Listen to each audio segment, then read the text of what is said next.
Hey everyone, welcome back to my YouTube channel and another episode of the Healthy, Wealthy, and Smart podcast. I am your host, Karen Litzy. And before we go any further, make sure you hit the like, hit the subscribe, hit the bell for notifications so you don't miss a new episode of the Healthy, Wealthy, and Smart podcast coming to you every single week. This is the show where healthcare meets business. And on today's episode, we're talking more about business, more specifically, finances in business. One of my favorite topics. I love a good spreadsheet. So this episode was right up my alley. And to help us walk through the finances of your business and personal finance in general is Maia Monell. Maia is the co-founder and chief growth officer for Nav.it Money app. That's Nav.it. Nav.it's the fitness app for finances, providing personalized financial coaching to build good habits and live financially well. When she's not pitching, selling, or creating for Nav.it, Maia is working with her family's two foundations. She's devoted to closing wealth gaps perpetuated by a system not built for the majority of America and believes financial well-being is an integral part of creating a healthier and more equitable society. She's an avid tennis player, skier, and runner with an obsession for physical, nutritional, and financial health. So what do we talk about specifically today? Well, we talk about Nav.it. We talk about how you can start your business off on good financial footing, which is something, God, I wish I knew a couple of years ago before I started my business. And we also talk a lot about the results of financial inequity, whether that's gender gap, race gap. There's so much that traditionally marginalized folks have to go through to create wealth, generational wealth. And we all know there is a huge gap. So I just want to thank Maia for being part of the podcast and also being part of our new YouTube channel. So everyone, thanks so much for tuning in every week, and please enjoy today's episode. Hi, Maia. Welcome to the podcast. I'm so happy to have you on today to talk all about finances, one of my favorite things. So thanks for coming on. Thanks so much for having me, Karen. I feel like it's seldom somebody says finances is one of their favorite things. So I'm really love excited to unpack that with you. Yes, I am. I was just at a conference last week, and the one talk I couldn't wait to go to was financial wellness for your physical therapy business. And they talked, Cool. all about the sort of the big three, the profit and loss, the balance sheet, and the cash flow statement. And even though I know those things, I always love hearing more about it and hearing more about how you can keep your business financially fit, which is what we're going to talk about today. Yeah, we are. But before we do that, can you give the audience a little bit more about yourself?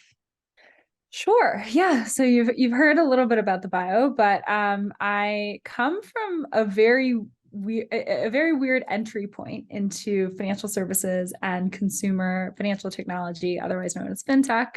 I actually started in sports marketing, both abroad, came back here and started in a kind of a growth stage position with a budding fitness tech company. So not to be mistaken with fintech, a fit tech company that was really at the beginning stages of like the Apple Watch, the Whoop experience, the quantified self movement, where we were starting to understand, okay, all of these amazing professional and semi-professional athletes are training and traveling all over the world to perform in their best ability.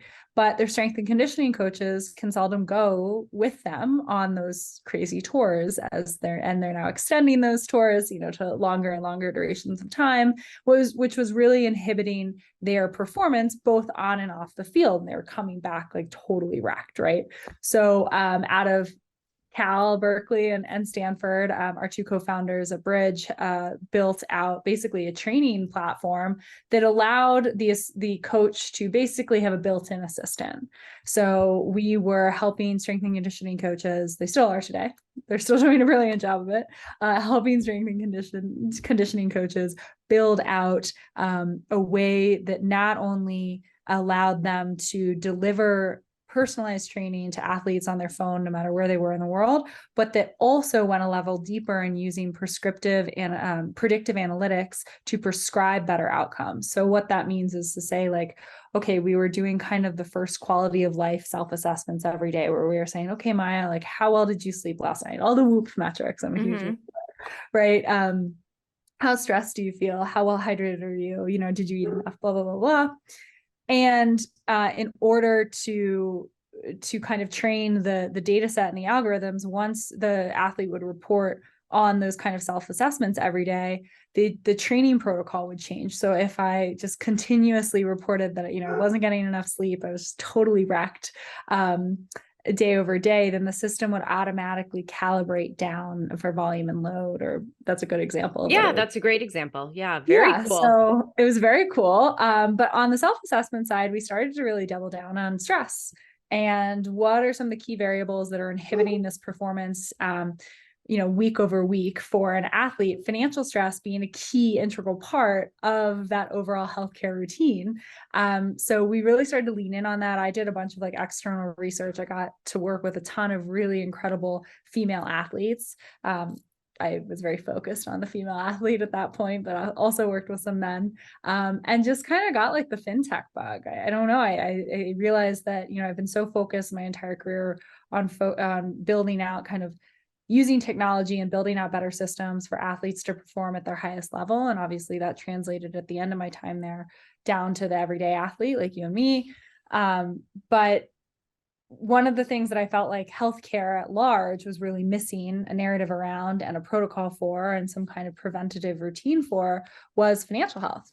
And, you know, it's because healthcare doesn't understand finances and finances doesn't understand healthcare. And so we've really built out an app at Nav.it that helps bridge that gap. So it takes into consideration quality of life indicators. It's measuring financial stress day over day, and it's directly attributing your kind of performance on that psychological side to the way you spend, save, earn, and protect your wealth. Sounds amazing. It's awesome. And true, financial stress, especially in these times, is very high for a lot of people. And I know I'm a physical therapist, so a lot of physical therapists have a lot of stress around their finances because of their student loan burden is so high. And how can they get ahead when they've got such a huge sort of burden on their shoulders? And especially if you are in healthcare, you're a physical therapist, you're an occupational therapist, a doctor, nutritionist. A lot of us want to go in and start our own business. But again, finances. We are not taught this in school. This is not something we get in PT school. So how can healthcare and fitness entrepreneurs get their business finances right the first time? Yeah, I mean, it's really hard, right? Like we actually have both the direct to consumer app, and we also have an app that's serviced through your employer. So we're targeting, that's a horrible word, but you know, we're positioned towards verticals where they're kind of tech enabled but under resourced workforces, and that actually includes healthcare, right? We're not taught personal financial management in school at any degree. Only 4% of public high schools in the country teach it. And the resounding reason why is because they can't find the educators who feel confident enough in their own financial management to teach the course to 16 to 18-year-olds. I mean, if that's not the most damning statistic on like where we are as society, I don't really know. I mean, there are a lot of them, but that's a big one. But no, I mean, I think that, you know, the biggest place to start, especially if you want to start your own business, is really your own cash flow, right? We all talk about an emergency fund incessantly. But an emergency fund can also be considered an opportunity fund, right? It doesn't necessarily have to be for emergency. If I were your financial planner, I would say, I would love for you to have both a rainy day fund and an opportunity fund. But I think starting your own business can be really scary because it's an investment in yourself first and foremost. And so if you don't feel confident in your ability to manage, then, you know, you're kind of stuck in square one. But that's to say financial services have done a really good job, kind of like healthcare, have done a really good job in telling everyday consumers that it's too complicated for the everyday consumer. So I think the best place to start is honestly, like, there are a ton of guides online. Some of them are good. You know, frankly, a lot of them are good. we live in an age where you can go Google, like, how do I set myself up financially to start my own business? Normally what I tell people out of the gate is like, start it as your side hustle. Like, do not quit your 9 to 5, no matter what your 9 to 5 is. I had an executive coach once tell me, never run away from something, only run towards something else. I thought was really valuable advice on so many different levels, but especially when starting your own business, right? Is to say like, okay, I'm going to set this goal. I know that I want to be fully self-sustaining and own my own business full time in 4 years. What do I have to do for my own personal finances to make sure that I can attain that goal? And then you just work your way backward. I mean, obviously there are a bunch of different hurdles that you have to get through, but one of the best ways I think to kind of address debt, savings, savings could mean some investment advice too, is find, an app, like start to budget. So many people don't, but budget is not synonymous with dieting. Maybe for the folks here, that's actually a good analogy. Yeah. It's a good analogy. For everyday consumers, it's not, but I think that it's honestly all about planning. Like, money is literally dollars and cents. Anybody on the planet can figure it out. If the guys on Wall Street can figure out how to trade, like, you can figure out how to set yourself up for your own entrepreneurial experience. And did I answer the question? I kind of forgot what the question was. Yeah, no. The question was, how can entrepreneurs, especially healthcare, fitness entrepreneurs, kind of set themselves up financially before they begin, or in the beginning? Because so often I feel like people just throw money at do that. throw it around like it's nothing, when you should be, like you said, having a plan and look at where you want to be, and then you can work backwards and say, this is how much money I have now. This is where I want to get to. So what do I need to do? What are those steps I need to take to get to that financial goal in 4 years, in 5 years, whatever it may be? And I think a lot of people who start a business, I mean, what is the statistic of something like most small businesses don't make it past like a year or two or something? It's only 2%, around 2% succeed. Right. And so it's like, well, I happen to think a big part of that is because they're not putting their financial roots down. They don't have the foundation of what they need. I mean, it may, of course, like, there's a lot of other stuff going on in the world that can certainly take you down. But if you're not keeping an eye on, like you said, on your cash flow and what, I mean, of course, you're going to be in big trouble if you don't have any money to pay employees or to pay yourself. Totally. I mean, money doesn't grow on trees. And I think, I've seen some entrepreneurs do this in a really compelling way, where they think that they're not very math minded. So yes, conceptually, they know that they need to create a budget for both their business, and they need to probably create a stricter budget for themselves. But I think the most compelling way to maybe break this down, especially if you're not math minded, which is a stupid thing to say anyway, but, is just build out your business plan or your marketing plan. Like, build out your business plan, build it out, even if it's 4 years down the road, and then start to work your way backward, right? Like, then start to kind of piece together different goals, right? Like, in the fitness community, you'd never day one of strength and conditioning training, you never set yourself out to do a PR, right? Like, the same is kind of a synonymous with, it's the same situation with setting up your business. You're going to work towards incremental goals that will be really strong indicators of potential success and viability for your business in 2, 3, 4 years down the road. And I think that maybe is a more tangible way of thinking about not just, okay, I need $250,000 of startup capital. No, I need to hit these smaller milestones that will ensure that I hit the 250K mark. Right. That, which makes perfect sense.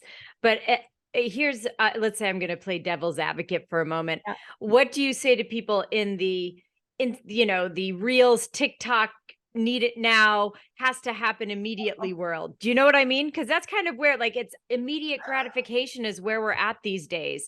And so what advice do you have to people to say, hey, you may get there, but it's not going to happen in a week, a month, or maybe even a year? You know what I mean? Totally. I would say, first of all, we live in a really toxic world, and that's total smoke and mirrors. And if I'm saying this to an entrepreneur, I would say, if you're like the get rich quick, like you want this to happen tomorrow kind of a thing, then you're not an entrepreneur. Like, I'm sorry to be just as, negative back. I don't know, but like, the biggest quality in an entrepreneur, I think, is adaptability. And you're not adaptable if you only think cut and dry towards, I have to have it now and I have to have it right now kind of a thing. So honestly, that's my response, helpful or not. I think you have to really understand what that relationship will do, not just to yourself and your own mentality, but also what it'll do to people around you.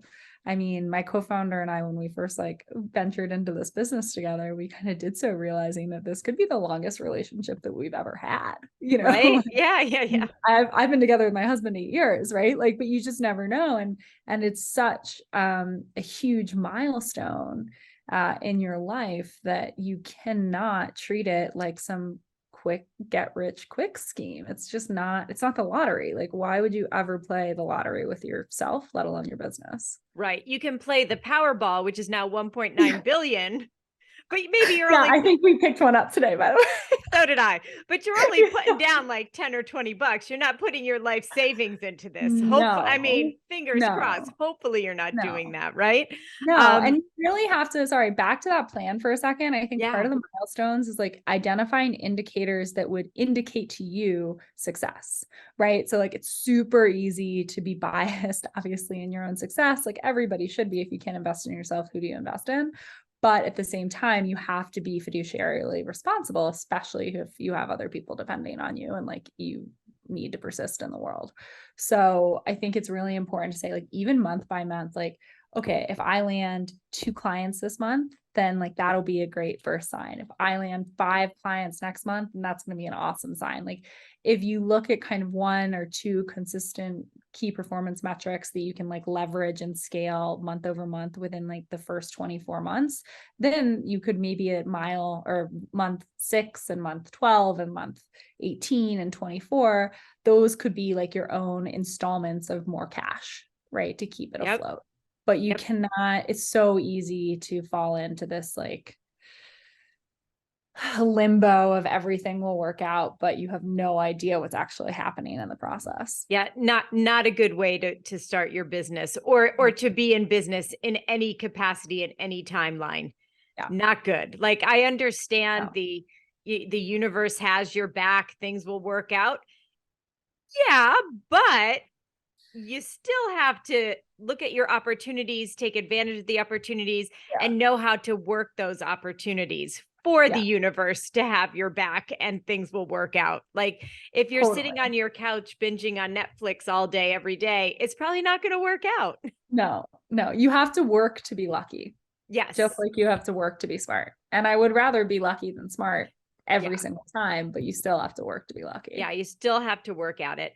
And I think I love what you said, like, you have to really hone in on what success means to you and what those metrics are, because I think so often, especially in the physical therapy space, a physical therapist starting their business will look at a more successful therapist, which is good. Yeah. You want to understand how they got there, but you don't want to copy their metrics because they're going to be so different for you. And so really understanding your business and what those key performance indicators look like for you are going to be way different than someone who's been in business for 10 years or even 5 years or 2 years. Exactly. Right. So really, kind of, what advice do you have for people on how to kind of get into, like, hone down on those KPIs, right? Like, do you have any tips or tricks for people to get that individualization? Yeah. How specific do you want me to go? Go as specific as you like. I love a good framework. I think that, starting high level first, of saying like, okay, let's take the next year. Let's take, actually, if you're doing your business plan, like, let's take this time in 4 years, what do you want your life to look like? And what do you want your business to look like? And then you honestly scale back year over year. When you get to, okay, what's my next year looking like the nearest year to where you are now, that's when I think you can really drill down into like key performance indicators, OKRs, like whatever you want to call them.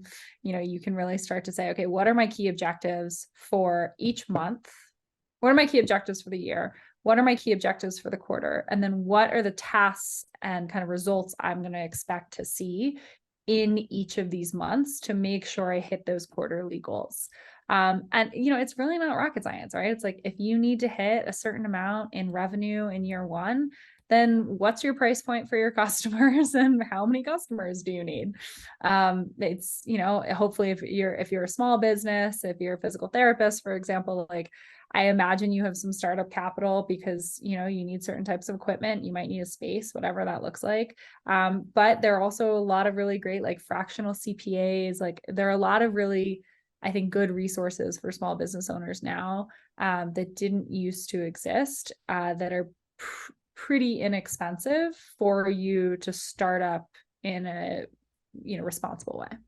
Yeah, and I would also tell people, if you're looking to start up, to look into like the Small Business Association in your state, or even the National Small Business, or I'm in New York City, so New York City has so many resources. Like you can get free counseling for your business through the Small Business Association.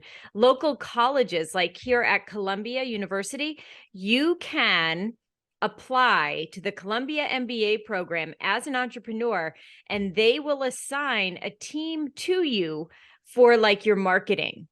Then cool. That's what they use as their final project. So it's sort of this, isn't that amazing? Like what a win-win. So, cool. So look at those universities in and around where you live, because they may have these programs where you're getting MBA students to really smart kids. To help with your business. And then there's things like SCORE, which is, you can connect with, they're usually like retired CEOs or CFOs or CMOs, and you can have free counseling with them. It's sort of their give back, their pay it forward moment. So there's so many great free resources out there to help you with your business, and then to navigate. I don't mean to, no pun intended, we love a pun. Yeah. To navigate your finances. And we'll get into the app in a little bit. But before we do that, another thing that I like about the company, well, there's a couple of things. Number one, I love that it's female driven. I mean, you have your COO is a man, male, and the rest are all like some pretty amazing women, which I love. Was that a conscious brought effort? On some really cool men recently, I have to say, but And was that a conscious effort on your part, or you and your partner's part, or it's like these were the best people for the job? No, I mean, I think it's somewhat intentional. I think our DEI strategy is really strong for such a small team. We're now about 12 full-time. Aaron and I identify as women. We first launched the app to target women specifically to kind of study who we knew best. We still maintain about a 65-35 split female to male on the app. So it's really important for us to have customer representation on our team. But we also, I think, really pride ourselves across the kind of other minority metrics too. And we've been really diligent on building out that team accordingly.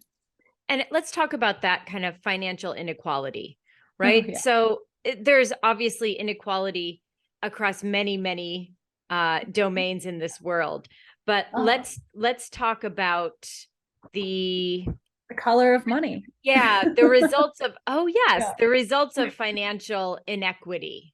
So I'll just throw it over to you. The results of financial inequity are far-reaching and persistent. That's for sure. I mean, economic inequality touches every single aspect of our life. I saw a really funny, I'm actively trying to get off social media, but I saw a really funny not funny, like horrifying, but true. I don't know, real, whatever meme, whatever it was, about the election cycle and then the midterms, and saying that, there's no reason why we need to either vote based on, our stance on abortion versus our stance on the economy, because it was like 1.9 billion in annual healthcare costs going towards abortion. Like, abortion is an economy issue, right? An economic issue. And, racial wealth gaps, gender wealth gaps are an economic issue. And we've lived in a society for so long that has been kind of powered by and influenced by people that look, well, really not like us, but No. white men. Yeah. White men who have actively built out a really comprehensive kind of doctrine of how to keep those outside of the norm, outside of economic development. So we take the most kind of clear example of this in a credit score system, right? Where, women didn't have access to credit until like 1974. Crazy. You had to have like your dad or your husband sign on for a credit card. Can you What? believe it? And the crazy thing is who was making most of the financial decisions for the household? Women. Yeah. 85%, Yeah. 85% of women hold household expenses. And this is a really clear differentiator on the gender wealth gap issue. We hold the majority of household expenses, but we do not have the wealth generation decision making. This is why 1 in 4 women are not just victims in our country, are not just victims of intimate partner violence, but 99% of those victims, of that 1 in 4, suffer financial abuse along with all the other forms of abuse in the household. And this, literally gather up 10 female friends of yours in some kind of relationship, ask them some hard questions about how much exposure they have to their combined household net worth, and you will be able to pick out those people in that friend group who are financially abused. It's a pretty astounding situation that we have, especially when we have a huge, huge percentage of the population that's going to experience this huge transferal of wealth soon. So, if you think about kind of the boomer generation of women who got access to credit in their mid to late 20s, they're having, they had the millennials that are us and doing things, in society now. But that means that there's really only 1 and now 2 generations of working women in the economy who understand and have advice from older elders around them on how to access credit, on how to manage their money, on how to grow their wealth, on how to protect it over time. Like, we do not have the infrastructure and the coalition that men have, because we're new to the game, which is a horrible thing to have to reconcile with. Right. So then how do we not only get up to speed, but then how do we get up to speed quickly enough so that we can take the transferal of wealth when our spouses die? Because it's most likely that your significant other, if you're in a heterogeneous, relationship, the man dies first usually. Women live longer. We'll put it bluntly. Women live longer. But on average. Unfortunately, all these women, especially this first gen boomer female, are experiencing that transferal and not having any economic power and not knowing what to do with it. Many of whom, credit cards were taken out in their names without any knowledge of those credit cards. They might have really inhibitive credit scores and have no idea why they now, again, can't access the credit system. The same thing, we see the same thing with minority populations, right? We just actively have not provided financial infrastructure for communities of color. So they literally do not have the same access to wealth generation as affluent white populations do, just because of their proximity or their lack of a proximity to a quality financial institution. Like, that's crazy. It's crazy. And not even getting into generational wealth. So in communities of color, even the generation before mine doesn't have the generational wealth that let's say a white population may have. Right, because they were edged out of the housing market, right? I mean, Yeah. it's like gerrymandering at its core effectively too, and redlining. Like, this is how we effectively edged out communities of color from this intergenerational, the key way to unlocking intergenerational wealth, which is in our country is home buying. We have effectively left them out of this equation. The interesting thing is we are now seeing that cross racial lines with first generation millennials and Z's in this country as well, because these are the age groups that are gearing up to buy their first kind of starter homes, but they can't find the homes that are, you know, in their price range to buy. And we can talk about inflation until kingdom come. But it's really interesting to see these patterns in really financial history and like banking history just continue to perpetuate the cycle of violence and like systemic injustice. And all roads lead back to economic mobility and financial inclusion.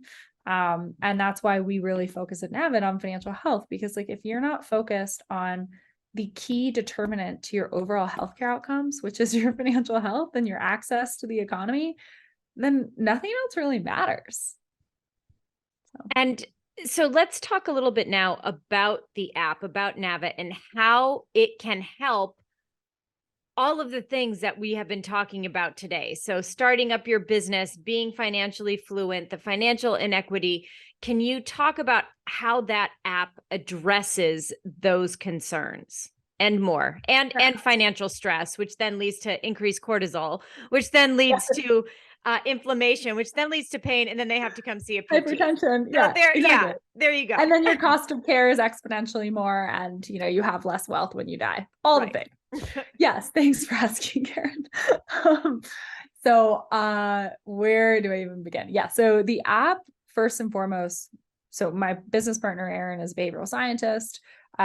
And as you heard me say earlier, I have an interesting kind of career in fitness technology. So when we built the app, we always wanted to think about a financial app differently. We wanted to bring an inclusive experience to money that felt more familiar to a nutritional app, a fitness app, a mental health app. Because we knew that that was going to be the way in which we changed your perception of what it meant to manage money well.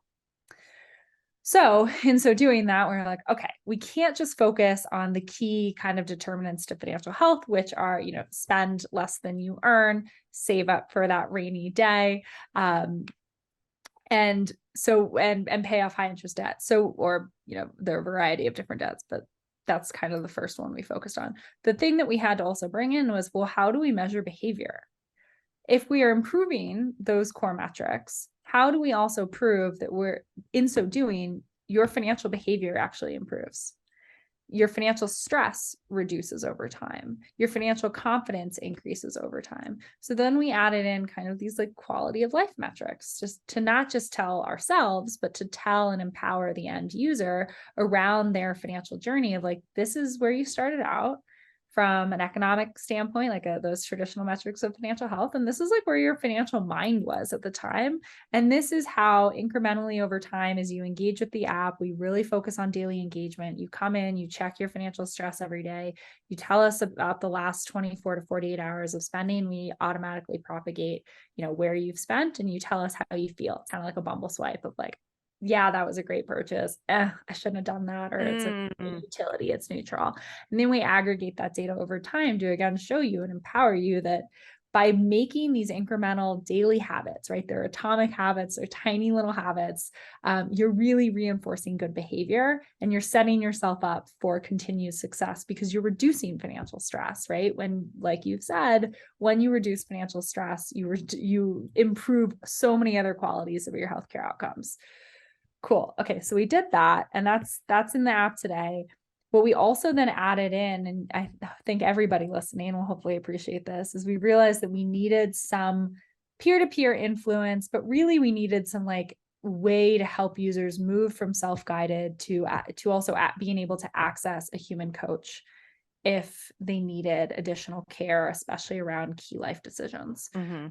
So what we started to do is integrate accredited financial coaches. These are different than financial advisors. They're not here to tell you what to trade that day. They're literally there to be like, okay, where are you now? Where do you want to go? Here are all the different ways in which we can help you on that journey. So maybe you want to be an entrepreneur and you need to set your finances up for success in that area.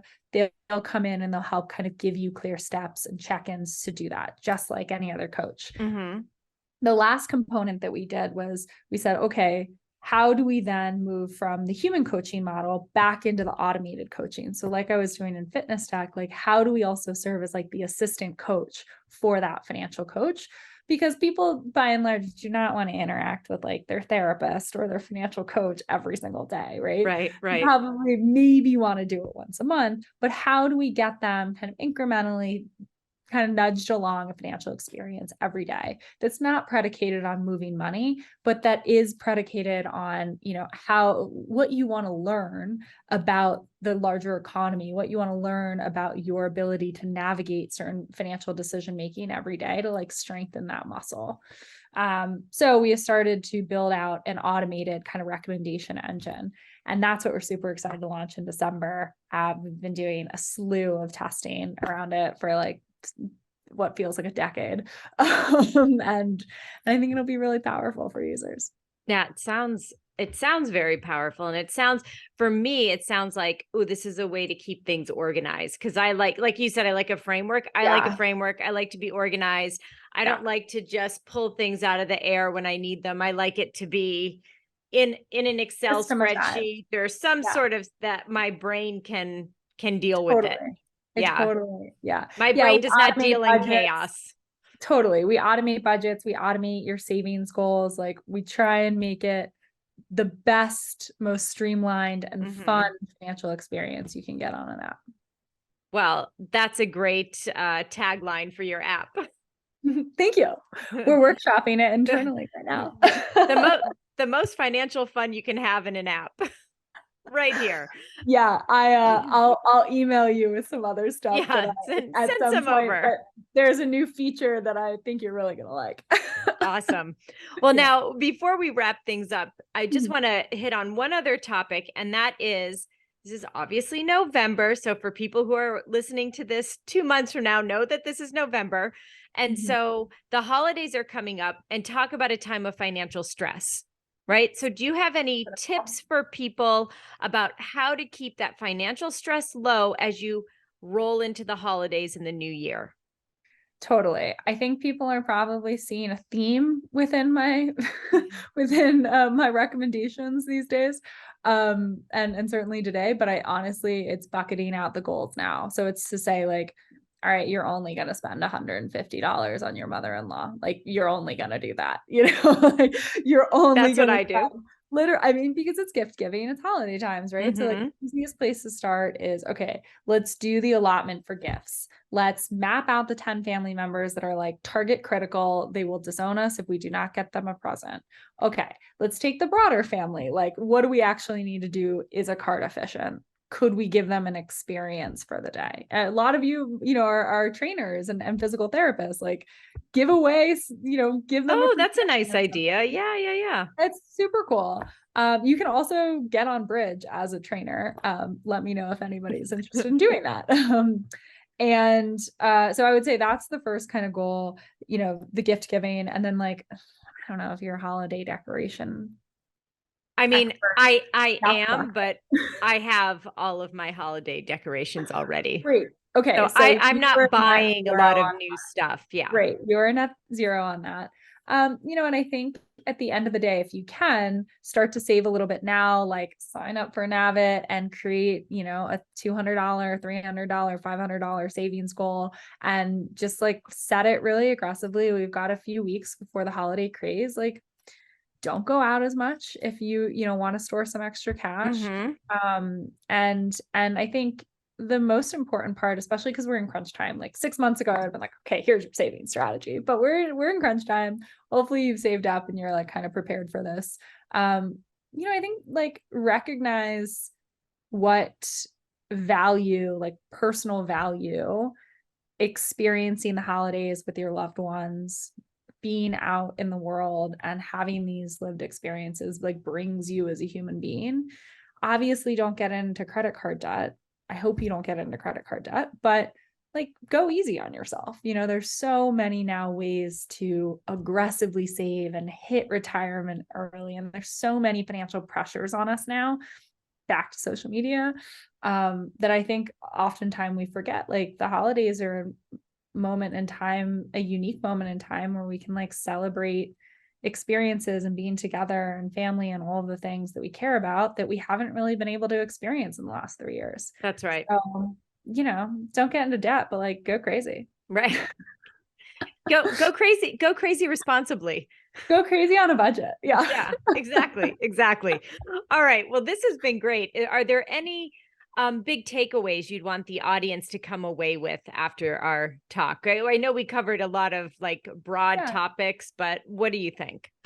Yeah, I mean, I really think, especially if you're new to the entrepreneurial scene, or are honestly like even if you're just afraid of your money and you're afraid of the next 4 years or you're afraid of the next year. I mean, we've got some scary shit happening in the world. I cannot emphasize more the value of mapping out a plan and sticking to the plan, giving yourself grace when you fall a few dollars short, back to that holiday message. But I think it's so de-stressing to say, okay, these are the 5 things that are really stressing me out right now. These are the 6 ways that I'm going to tackle them, and just list them out. I mean, it's really valuable, and I definitely recommend starting with a budget and ideally a fun one like Nav.it. Yeah. Perfect. Thank you so much. Now, last question. It's one that I ask everyone: is knowing where you are in your life and in your career, what advice would you give to your younger self? I was thinking about this you did ask me before to think about it. I was thinking about it throughout the episode. And I think that it goes back to that level of patience as an entrepreneur. Patience and adaptability are really key. I think in your life, like no matter who you are, it's super important. It's certainly the foundation of being a good investor. So, if you are stashing away cash to retire one day, and you are dealing with some market volatility right now, like be patient. Do not act irrationally. Do not act on a TikTok influencer. Patience. I like patience because I'm not patient. It's like my biggest flaw, and it's the thing I constantly work at every single day.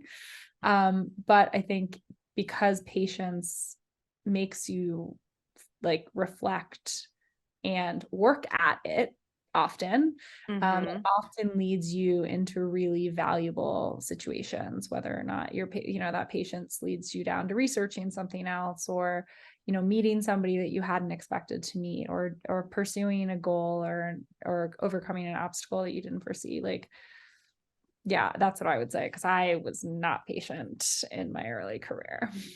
I can understand completely. And I think that's a great answer. I love it. Now, where can people find you if they want more information? Where can they find the app? Yes, Let us they know. can. It's like kind of one and the same at this point. They know they can find the app anywhere they download apps from. So Nav.it, Nav.it, like to navigate. You can find us on all the socials at Let's LETS Nav.it, Navit. I'm just Maia Monell on Instagram. I'm kind of around. I used to be on TikTok, but it was not good for my psyche, so I had to deprecate that. I'm on Twitter. You can find me like across the website is navitmoney.com. Believe me, across those platforms, you will find a line to me. Perfect. And just so everyone knows, we'll have a link to all of those platforms that Maia just mentioned at podcast.healthywealthysmart.com under this episode. So one click will take you to anywhere you need to go. So Maia, thank you so much for coming on. This was great. Really enjoyed it. Karen, thanks so much for having me. This was a ball, and I really hope your listeners enjoyed it. Thank you so much. And to the listeners, thanks so much for tuning in. Have a great couple of days and stay healthy, wealthy, and smart.